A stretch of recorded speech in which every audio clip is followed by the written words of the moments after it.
Simon & Schuster Audio presents How Elites Ate the Social Justice Movement by Fredrik Deboer. Read by Sean Patrick Hopkins.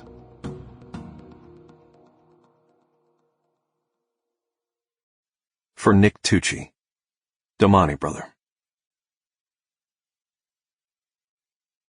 Introduction. Spend enough time in activist spaces, and you start to see the patterns unfold before you, like a skipping record. I am now some 25 years into a career as a part-time organizer. Some years I've organized more, some I've organized less, and I took a break during grad school. But I've tried to get involved one way or another since I first became politically conscious as a teenager. Over that time, I've watched the same dynamics play out again and again. Dedicated organizers falling into the same sad patterns that obstruct progress. The victories have been real, but the failures have been more frequent and bitter, sometimes resulting in the fracturing of groups and friendships. There are many stories I could tell, and in this book I will tell some of them.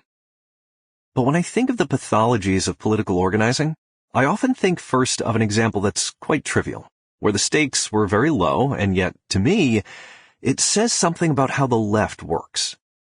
And the story is a little funny, which is appropriate, as there is a tragicomic element to our history, to the left's recent history as a would-be mass movement.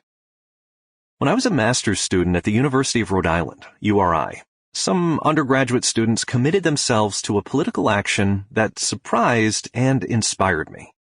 At the time, in 2010, there was no real LGBTQ+ center for students on campus, despite such centers having become common on campuses across the country. To student activists at URI, this lack of a central safe place for LGBTQ+ students to congregate was reflective of a broader failure of the school's higher administration to show respect to their community. These feelings of a lack of safety were not hard to understand. To pick a salient example, same-sex marriage would not come to Rhode Island for a few more years. The students decided to do something about it.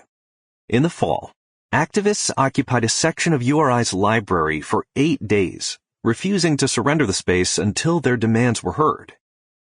At the end of those 8 days, and after several rounds of negotiation with the school's brass, the activists could declare victory. They had won their major demands, including the creation of a shiny new LGBTQ+ center. You can certainly question the efficacy. Sample complete. Ready to continue?